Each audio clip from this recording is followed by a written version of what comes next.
میں شامل وہ سب اس میں شامل ہوں گے، تو یہ مراد ہے. ٹھیک ہے. تو آپ صاحب قرآن کریم میں جو لہو کا لفظ ہے کئی اور جگہوں پہ بھی استعمال ہوا، جو ہے لہو و لعب کہا گیا، دنیا کے بارے میں کہا گیا، تو یعنی وہاں پہ پھر ہم کیا مراد لیں گے لہو سے؟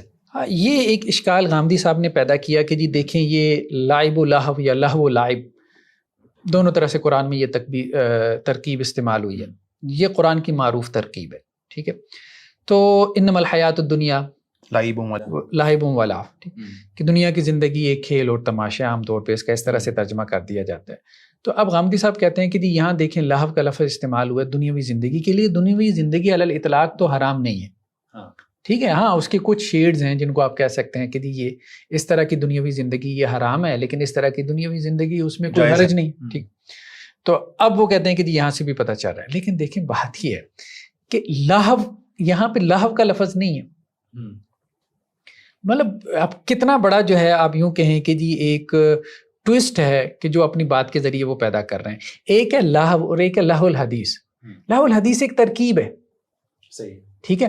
مضاف اور مضاف الیہ سے مل کے یہ تو ایسی ہے جیسے عبد اور عبداللہ کا کوئی فرق جو ہے وہ مٹا دے. ٹھیک ہے. اب ظاہری بات ہے کہ نہیں ہے عبد اور عبد الرحمن، عبد اور عبداللہ. ٹھیک ہے. اضافت کے ساتھ جب دو اسم آپس میں مل گیا ترکیب اضافی کے ساتھ تو پھر جو ایک ترکیب وجود میں آئی ہے وہ اور ایک جو ہے وہ مفرد لفظ ہے. تو دونوں میں ظاہری بات ہے زمین و آسمان کا فرق ہوگا. قرآن میں اس کے نظائر آپ کو بہت سے مل جائیں گے.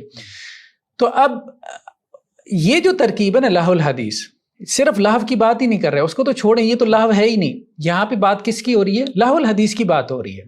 ٹھیک ہے.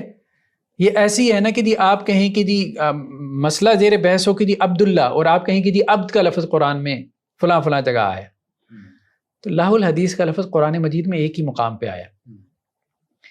ٹھیک ہے. لہو الحدیث کا لفظ ایک ہی. ہاں اب اس ترکیب کو کھولنے کی ضرورت ہے. ٹھیک ہے. ہاں وہ آپ اس کو کھولیں، اس میں کوئی حرج والی بات نہیں ہے. ٹھیک ہے. یہ جو لہو الحدیث ہے یہ جو اضافت ہے، اضافت دیکھیں ایک تو اس میں عام طور پہ جیسے نحوی ہیں، نحویوں کا جو انداز اور اسلوب ہے، تو اضافت میں ایک تو نسبت وہ نکالتے ہیں تبیین کی. ٹھیک ہے. من بیانیہ نکال کے. دوسری وہ نسبت نکالتے ہیں تبعیض کی، من تبعیضیہ نکال کے. اچھا لہو الحدیث میں اگر ہم یہ کہیں کہ جی یہ اضافت جو ہے وہ تبیین کی ہے، ٹھیک ہے، تو پھر اس سے مراد کیا ہوگی کہ لہو تو اپنے عمومی معنی پہ برقرار ہے. صحیح. آپ اس کا عمومی معنی مراد لیں، لیکن کون سا کس لہو کی یہاں پہ بات ہو رہی ہے؟ لہو من الحدیث. ٹھیک ہے. اور حدیث سے مراد کیا ہے؟ منکر ہے. اچھا یہ جو تفاسیر ہیں یہ آپ کو ہمارے ہاں کتب تفاسیر میں اس کی وضاحت خاص طور پہ وہ جو تفاسیر ہیں جو کہ بلاغت کو ذرا ٹچ کرتی ہیں، ٹھیک ہے، تو ان کے ہاں آپ کو اس قسم کی تفصیلات مل جاتی ہیں. تو اگر تو آپ اس کو تبیین کی نسبت مانیں، اس اضافت کو تبیین کی نسبت سے مانیں، تو پھر حدیث سے ابھی ہم یہ ساری تفسیر جو ہے سلف کے اقوال کے پرسپیکٹیو میں کر رہے ہیں، کیونکہ ہمارے ہاں تو اقوال سلف حجت ہے نا، تو ان کے اقوال کے پرسپیکٹیو میں ہم لہو الحدیث کی ٹرم کو سمجھ رہے ہیں. یہ پرسپیکٹیو سامنے رکھنا بہت ضروری ہے. ہم مطلق طور پہ لہو الحدیث کی ٹرم کو نہیں سمجھ رہے. تو سلف کے اقوال کی روشنی میں یا تو یہ من تبیین کا ہے، ٹھیک ہے، یعنی سلف نے جو اس کی تفسیر کی ہے تو وہ اس چیز کو سامنے رکھتے ہوئے یہ تفسیر کی ہے. تو پھر ایسی صورت میں حدیث سے مراد ان کے نزدیک منکر ہے. حدیث سے مراد منکر ہے. جیسے انہوں نے کہا کہ جی شرکیہ باتیں، یحییٰ بن سلام کا قول تھا، ٹھیک ہے، ضحاک کا قول تھا کہ اس سے مراد کیا ہے؟ شرکیہ باتیں. تو وہ شرکیہ باتیں حدیث سے لی انہوں نے. صحیح ہے. ٹھیک ہے. تو شرکیہ باتوں میں یعنی لہو الحدیث سے کیا مراد ہے؟ لہو یعنی شرک. میں نے اگر تبیین کا مانے، ٹھیک ہے، نسبت اگر یہ تبیین کی ہوگی اضافت کی، تو پھر کیا ہوگا؟ لہو الحدیث سے کیا مراد ہوگا؟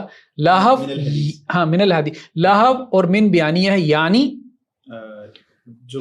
حدیث سے مراد ان کے یہاں شرک ہے یا کوئی اور ایسی بڑا منکر، ٹھیک ہے، آلات موسیقی. ٹھیک ہے. تو یہاں وہ بحث ہی نکل جاتی ہے کہ جی لہو تو بہت جنرل لفظ ہے. کیونکہ لہو کو آگے بیان کر رہا ہے، جو اس کی نسبت ہے اضافت کی وہ اس کو بیان کر رہی ہے. ٹھیک ہے، کہ لہو سے کیا مراد ہے؟ حدیث. اور حدیث سے مراد وہ پھر اسپیسیفک معنی مراد لیتے ہیں. کون؟ سلف. اس سے مراد وہ شرکیہ باتیں لے لیتے ہیں، یا اس سے مراد وہ آلات ملاحی، آلات طرب، آلات موسیقی مراد لے لیتے ہیں۔ تو ایک تو یہ ہے کہ آپ اس کو من سے اس کی وضاحت کریں۔ دوسرا یہ ہے کہ آپ اس کو من جو ہے وہ تبعیض کا لیں، جو بعض کے معنی میں آتا ہے، ٹھیک۔ پھر آپ اگر آپ سلف کے اقوال کو سمجھیں تو پھر حدیث ان کے نزدیک عمومی معنی پہ باقی ہے، ٹھیک ہے۔ یعنی حدیث میں سے لہو کو انہوں نے پھر خاص معنی میں لیا ہے۔ حدیث، ساری بات ہے، حدیث تو حرام نہیں ہے، حدیث میں سے جو لہو ہے، حدیث میں سے جو لہو ہے، تو لہو کو انہوں نے خاص کیا، یعنی منکر میں سے جو لہو ہے نہیں۔ ایک ہے من جو ہے وہ تبیین کا، جب آپ من تبیین کا لیتے ہیں نا، پھر حدیث سے مراد منکر ہے، ٹھیک ہے۔ پھر لہو الحدیث کا آپ ترجمہ کیسے کریں گے کہ جو ومن الناس، لوگوں میں سے، من یشتری، جو خریدتے ہیں، کیا خریدتے ہیں؟ لہو خریدتے ہیں، یعنی منکر، ٹھیک ہے۔ اگر تبعیض کا لیں، تبیین کا، اگر تبیین کا لیں، تبیین کر لیں، ٹھیک ہے۔ ومن الناس، لوگوں میں سے وہ ہیں، من یشتری، جو خرید لیتے ہیں، لہو الحدیث، لہو خرید لیتے ہیں، یعنی حدیث سے مراد منکر خریدتے ہیں، ٹھیک ہے۔ وہ اس کی وضاحت ہوگی، اس کی وضاحت ہو گئی۔ وہ منکرات میں شرک آ جاتا ہے، منکرات میں آلات موسیقی آ جاتے ہیں، ٹھیک ہے۔ دوسرا یہ کہ آپ اس کو من جو ہے وہ تبعیض کا لیں، کہ لوگوں میں سے وہ جو کہ خرید لیتے ہیں، کیا خرید لیتے ہیں؟ حدیث میں سے لہو خرید لیتے ہیں، حدیث میں سے، یعنی اس کا جز ہو گیا نا، لہو حدیث کا جز ہے۔ حدیث اپنے عمومی معنی پہ ہے۔ اساطیر، کل اساطیر نہیں خریدتے، اساطیر میں سے جو لہو ہے اس کو خریدتے ہیں۔ کل غنا نہیں خریدتے، غنا میں سے جو لہو ہے اس کو خریدتے ہیں۔ غنا بھی ایک حدیث ہے، گانا کیا ایک حدیث ہے، بات ہے۔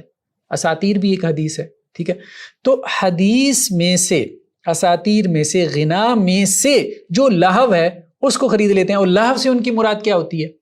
یعنی وہ اس کا حصہ ہوگا یا اس کا پارٹ ہوگا، جز ہوگا۔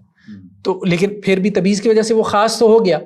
تو متعین کی ممانعت کی بات وہ کر رہے ہیں، یعنی من تبیین کا لیں یا من تبعیض کا لیں، تو سلف یہاں سے جو مراد لے رہے ہیں قواعد اللغویہ عربیہ کی روشنی میں، وہ متعین مراد لے رہے ہیں، صحیح، عموم مراد نہیں لے رہے، جس طرح سے غامدی صاحب بیان کر رہے ہیں۔ نہیں تو اگر وہ متعین مراد لیتے تو اس سے یا پھر وہ آلات مراد لیتے یا پھر جو ہے وہ شرک مراد لیتے، دونوں میں سے کوئی ایک چیز مراد لیتے۔ اگر اس کو اسپیسیفائی کر رہے تھے وہ، تو دونوں میں سے کوئی ایک چیز مراد نہیں ہونی چاہیے تھی۔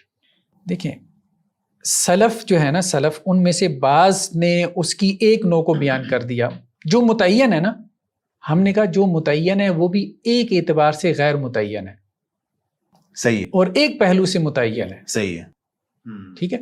یعنی وہ ایک فرد نہیں ہے، ایک نوع ہے، ایک نوع ہے، ہاں، اس میں بہت ساری چیزیں تو شامل۔ وہ نوعی تفسیر کر دیتے ہیں، یعنی اس سے ملتی جلتی نوع کو وہ اس نوع میں، اس کے حکم میں شامل کر دیتے ہیں، صحیح ہے، ہاں۔ لیکن اس اعتبار سے کہ ہر نوع کو اس میں شامل نہیں کر رہے، تو آپ یوں کہہ سکتے ہیں کہ غیر متعین ہے، یعنی اس نوع کی جتنی بھی چیزیں ہوں گی وہ اس میں شامل ہوں گی، وہ اس میں شامل ہوں گی، اور اس سے ملتی جلتی نوع بھی اس میں شامل ہوگی۔ اوکے، صحیح ہے، یہ بات ہے۔ تو اس اعتبار سے کہ سلف نے یہاں پہ جو معنی بیان کیا وہ ایک اعتبار سے متعین ہے اور ایک اعتبار سے غیر متعین ہے۔ متعین اس اعتبار سے ہے کہ یہاں پہ جس کو وہ حرام کہہ رہے ہیں، جس کو وہ دلالت اور گمراہی کہہ رہے ہیں، اور جسے وہ کہہ رہے ہیں کہ جی جس کے اوپر عذاب کی وعید ہے، تو اس میں ہر چیز، صرف وہی چیز اس میں شامل ہے جس کے اوپر عذاب کی وعید ہو سکتی ہے، صحیح ہے، اور جس کے اوپر دلالت کے لفظ کا اطلاق ہو سکتا ہے، اور وہ ایک سے زیادہ چیزیں ہو سکتی ہیں، وہ ایک نہیں۔